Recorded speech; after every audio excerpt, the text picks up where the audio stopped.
Hey family, Dad here. Hope you're having a great day. It's hot here in Washington State, going through a little heat wave, and thought I'd just kind of share my experiences on how I lost 70 pounds as a dad. Now, to give you a little background, this whole journey started in 2005, 2006.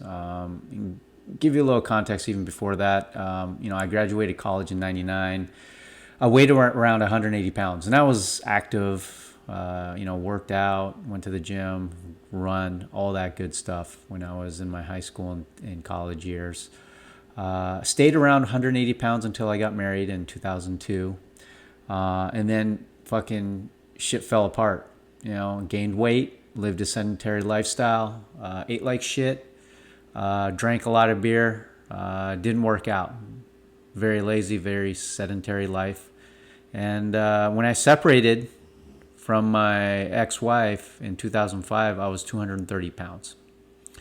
I found out I was 230 pounds because I went and got a physical done. And that really changed my life. It was the first time a doctor ever told me that I had high blood pressure and I was entering into like a diabetic state, slowly but surely. That really hit me hard. I thought about my kids. They were 3 and 1 at the time. And, I wanted to be around with them for the long term. And so, I needed to make changes in my life. So I flipped a switch and I started working out 5-6 days per week. That's something, I'm accustomed to. I did it in college, did it in high school. So it wasn't, muscle memory. My muscles remembered how to work out 5-6 days a week. Did a wide variety of things, strength training, running, spin classes. I even worked out with a trainer once or twice a week. Highly recommend it. Getting a trainer if you are new or kind of getting back into the grind. Science has changed over time. I mean, lifts, the how we view working out in 2005 and 2006 looks completely different the way it is today in 2023. So I do believe like having an expert will help you, even if it's for a brief period of time. I only had a trainer back in 2005, 2006 for a brief period of time. It wasn't long term. But I learned a lot, and they were good trainers. So I would highly recommend getting a trainer. Make sure you screen your trainers.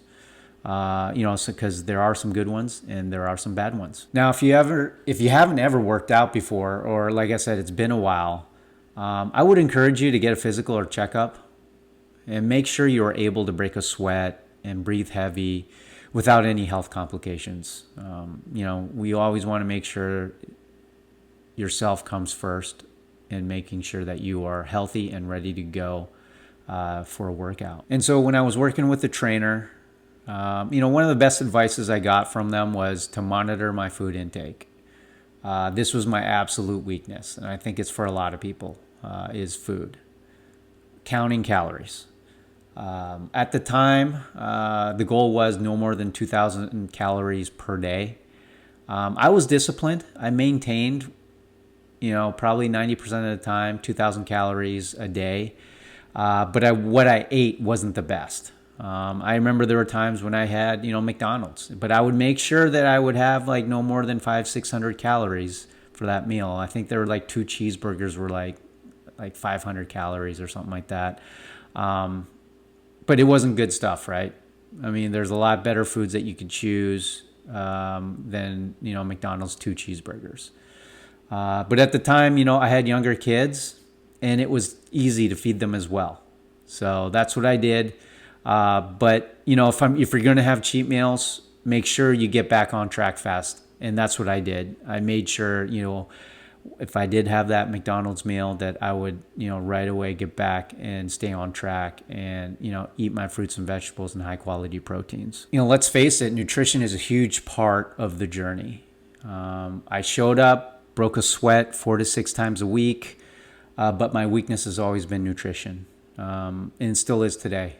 I love pastries, I love ice cream, but I minimize it, and I always get back on track. I also drank, and I still do to this day, drink water 99% of the time.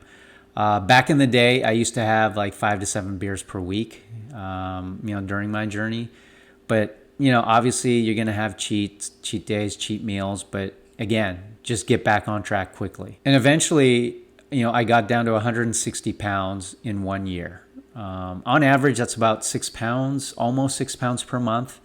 And today I'm roughly about 175 pounds, but with more muscle mass. Now, obviously that whole journey from going from 230 pounds to 160 wasn't easy.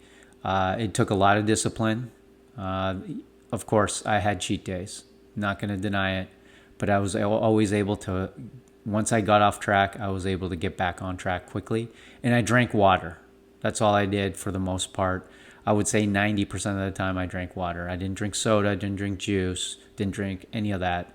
I don't drink coffee. I just focused on water and then obviously beer every now and then. So in my opinion, there's 3 parts to the equation of weight loss and sustainability of keeping that weight off.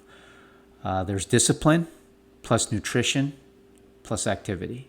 Food and liquid intake, nutrition is 1/3 of the equation. Working out is the other 1/3 of the equation. And then the final 1/3 is discipline. You got to show up and be present. And as far as my workouts, I don't need a trainer. You don't need a trainer, but it can help at the beginning to learn the movements and teach you what kind of cadence you want to work out at. I believe at this point, if you're a middle-aged guy like me, going back to the high school, routine of working out, doing 3 sets of 10 of whatever, then resting for a few minutes in between reps, isn't going to move the needle. You got to start doing supersets. You got to do HIIT classes. You got to take boot camp classes to get the blood flowing, to get the heart rate going, and along the way, building some muscle. You need to burn calories during your workout. And the, high school way of working out, of doing, 3 sets of 10 of bench press, and in between sets, taking a couple minutes break, rest, isn't going to cut it. And along with the weight training and the boot camps and the supersetting during my weight loss journey, I also did cardio. I did a lot of running. I did a lot of spinning. I started doing run walks on the treadmill and outside, eventually ramping up to half marathons. And I think, between 2007, 8 through 2010, 11, 12, I did a handful of marathons. There were some points where I did like 1 or 2 marathons per year. So I was really active into running, really enjoyed it. But, as we evolve in life, I've decided to try different workouts. And today, I do CrossFit, I do spin classes, I do yoga, I do a wide variety of classes to kind of mix things up and make things exciting. So to recap, again, I did cheat, but I always got back on track, and I was disciplined, and I was always active. I always went to the gym 4 to 6 times a week. I would highly encourage a trainer if it's been a while or you haven't ever worked out before. They can teach you the basics. You don't have to do a trainer permanently long term. You can do a trainer for, first couple months just to kind of understand the movements, understand the lifts, get yourself familiar and get comfortable in the gym as well. So with that, hopefully you learned from this video. If you're trying to get back in shape and trying to lose a few pounds, that's all I got. Tell me your thoughts, leave a comment, subscribe to my channel. Again, these are my perspectives and views. I'm not a certified professional. I'm just a dad. Again, so stay safe, stay positive, and be happy. Love you, Dad.